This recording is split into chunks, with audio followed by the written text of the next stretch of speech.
Purihin po ang Panginoon. Sa pong kagalakan na tayo po ay magamit para po sa pag-deliver ng kanya pong um, winika ng ating Panginoong Jesus sa krus ng Kalbaryo. At sa pagkakataon nga pong ito, tayo po ay nasa ikapitong winika ng ating Panginoon na matatagpuan po natin sa aklat ng Lucas chapter 23 verse 46. Nang sabi po ay ganito, sumigaw ng malakas si Jesus, Ama, sa mga kamay mo ipinagkakatiwala ko ang aking spirito. At pagkasabi nito, nalagot ang kanyang hininga. Pagpalain ng Diyos ang pagkabasa ng kanyang mga banal na salita. Tayo po ay manalangin, Panginoon naming Diyos na makapangyarihan sa lahat. Purihin po kayo. Sa pagkakataong ito, Panginoon, amin pong inaalala ang inyo pong ginawa sa krus ng Kalbaryo. Partikular, Panginoon, ang mga huling winika po ninyo, Panginoon. At sa pagkakataong ito, nawa po ang mensahe po, dulot po nito, ang mangusap sa bawat isa po sa amin. Ako po na inyong gagamitin bilang alulod ng inyong mga salita, inyo pong ikubli upang kayo lamang po ang makita at marinig ng bawat isa. Ito po ang aming dalangin sa pangalan ni Jesus. Amen. Sa talata po, ilang mga bagay ang atin pong makikita. Una po, doon po sa mga salitang ito ng Panginoon ay pinapakita na po ang isang mahalagang doktrina ng Trinidad na nagsasabi nga po na meron po tayong iisang Diyos, subalit merong tatlong persona, ang Ama, ang Anak at ang Espiritu. Sa tagpo pong ito, kung atin pong mapapansin, sumigaw ng malakas ang ating Panginoong Jesus at siya po ay nag-direct ng kanya pong trust and confidence sa Ama, sa God the Father. Ano po? Bagamat mababasa po natin sa aklat po ng mga gawa, chapter 1 verse 8, ito na po yung pagkakataon na ang Panginoong Jesus ay nagpakita na po, siya na po ay muling nabuhay at nagpakita sa mga tao. At ito na po yung time na ang Panginoong Jesus ay mag-a-ascend na po sa langit pagkatapos po niyang nagpakita sa mga tao. Makikita po natin doon, ang sabi po doon sa aklat ng Gawa chapter 1 verse 8 ay nga po darating ang banal na spirito. So dito po ay makikita na nga po natin na talagang merong distinct personality ang God the Father, ang God the Son at ang God the Holy Spirit.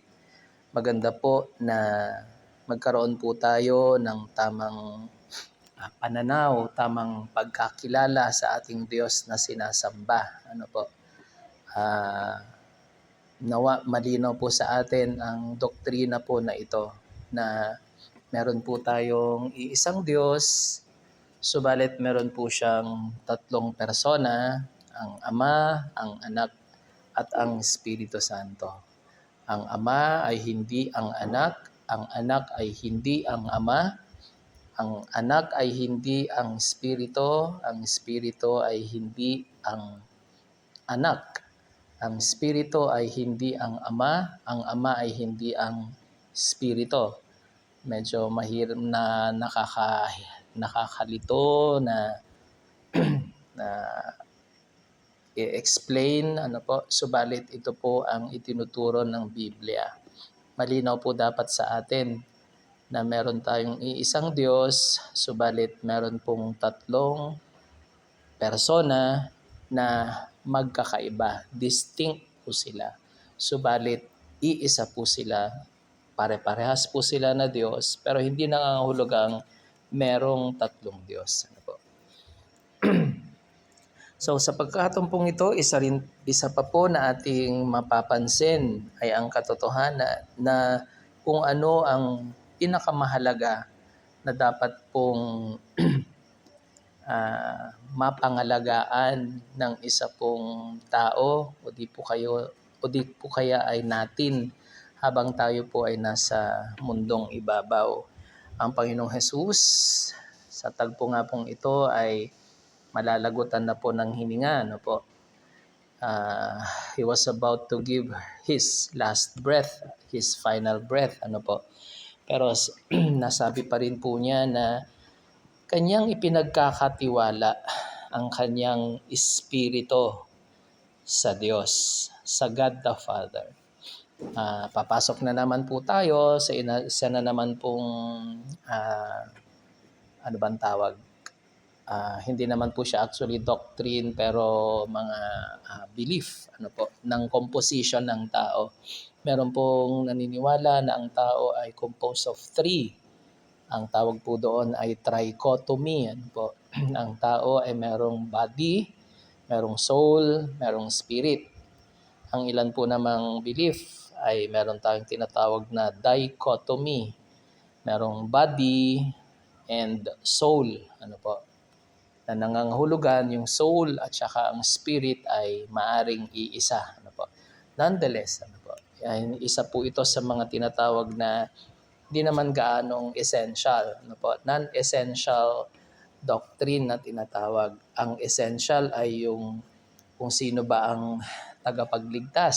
Yan, essential po iyan na doktrina na dapat malinaw sa atin na si Jesucristo lamang ang makapagliligtas sa tao. Ano po? Yon, ang non-essential ay yung patungkol po sa baptism, kung dapat ba ay lubog, wisik, etc. etc. Oo, may mga kanya-kanyang paniniwala pero hindi gaanong mahalaga dahil ang pinakamahalaga talaga na dapat malaman ng tao or essential doctrine na tinatawag ay kung paano ba mapupunta sa langit si Juan de la Cruz. Kaya maganda na maintindihan po nating lahat na it is only through Jesus Christ nga po. Ano po. So nonetheless, gaya ng aking nabanggit kanina, ipinapakita po ng ating Panginoong Hesukristo kung ano ang dapat na pinahalagahan o pahahalagahan natin ng lubusan dito po sa mundo. At ano po iyon? Spirito. Ano po? Ang ating spirito. Not the body. Ano po? Maganda rin na mapahalagaan ang ating katawan, alagaan, pero pasasaan ba't ang katawan po natin ay decaying? Ano po? Darating at darating ang panahon na yan po ay magkakasakit and eventually tayo rin ay darating sa ibibigay na rin po natin ang ating huling hininga sa mundong ito. Pag dumating po ba ang point na iyon ng ating mga buhay, masasabi po ba natin na okay yung ating kalalagayang spiritual? Masasabi po ba natin with confidence na alam nating makakapunta tayo sa piling ng Diyos? Sa pagkakataong ito ay pinapakita nga po ng ating Panginoon Hesus sa kanyang mga salita, Ama, sa mga kamay mo'y ipinagkakatiwala ko ang aking espiritu. Ito po ay pananalitang may kalakip na kapanatagan, may pananalitang may kalakip na pagtitiwala na magkakaroon nga po talaga ng ng union, ng reunion, ano po, ang ating ang Diyos Ama at ang Diyos Anak, ano po. Na yun nga po, gaya ng aking nabanggit kanina, isa po itong ipinakitang pattern ng ating Panginoon na ang pahalagahan po natin ng higit ay ang ating kalalagayang spiritual. Masasabi rin natin, pagdating ng panahon, Lord, pinagkakatiwala ko sa inyo ang aking espiritu na nangangahulugang alam natin with confidence na makakasama natin ang Diyos. Na tayo, pagdating ng end ng ating buhay dito sa mundo, ay makikita po na natin ng mukhaan ang Diyos. Ano ba talagang ibig sabihin ng Triune God? Yan. Ano ang itsura ng Diyos? Mga ganon. Nakakasabik po ang ganong kalalagayan. So, magkaroon po tayo ng ganong kapanatagan. Kung lalagyan po natin ito ng self-evaluation sa ating panahon po ngayon, sa ating sarili, self-reflection, self-evaluation, kumusta po ang pagpapakain natin ng ating spirito? Kumusta po ang ating spiritual state. Kumusta po ang kalalagayan nito? Lumulusog ba ito? Masasabi ba natin na talagang finifeed natin ang ating spiritual na buhay, ang pagsamba sa Panginoon, na hindi po ba natin pinapabayaan? Nakikita po ba ng Diyos sa atin na masaya tayo sa mga gawaing spiritual? Naiintindihan po ba natin ang mga spiritual na bagay? Sabi nga sa isang talata, mga spiritual na bagay ay naiintindihan lamang ng mga taong spiritual. So nawa po ay ganun po ang makita nating kalalagayan natin. Kung hindi man, maghangad po tayo na yun po ang ating maging tunguhin. Pahalagahan po natin ang ating spiritual na kalalagayan upang pagdating ng panahon, masasabi po natin with confidence and trust, Panginoon, Diyos ko, sa mga kamay mo ipinagkakatiwala ko ang aking espiritu. sabi po sa isang famous Christian quotation, only one life will soon be past. Only what's done for Christ will last. Kumusta po ang ating ginagawa dito sa mundo? Baka naman po yung ating katawan ang atin pong pinapahalagahan. Nawa po, magkaroon po tayo ng pagbabago, paghahangad na imbes na yung body ang atin pong binibigyan ng satisfaction, fulfillment, maturity, paglakas, paglago, more dapat sa ating pong spiritual na kalalagayan, because that is what that's what matters. Ano po? Yan po ang pinaka-importante na dapat na maiharap po natin sa Panginoon pagdating ng panahon. Yan po ang yan po ang mga katotohanan na ating pong na-extract dito po sa last word ng ating pong Panginoong Hesukristo. Muli po, salamat po sa Panginoon sa pagkakataon. God bless po sa ating lahat. Tayo po ay muling manalangin. Panginoon naming Diyos na makapangyarihan sa lahat, salamat po sa inyo pong winika na nagsasabi, nagbibigay po sa amin ng kapanatagan na maging ganun din po ang aming pong malakaran. Ang kayo, Panginoon, ay makasama po namin pagdating ng panahon, dahil ang aming pong mga espiritu ay nagkaroon ng tunay na relasyon sa inyo. Lord, salamat din po sa pagbibigay po niyo ng paalala po sa amin na dapat po ay malinaw sa amin ang aming kinikilalang Diyos.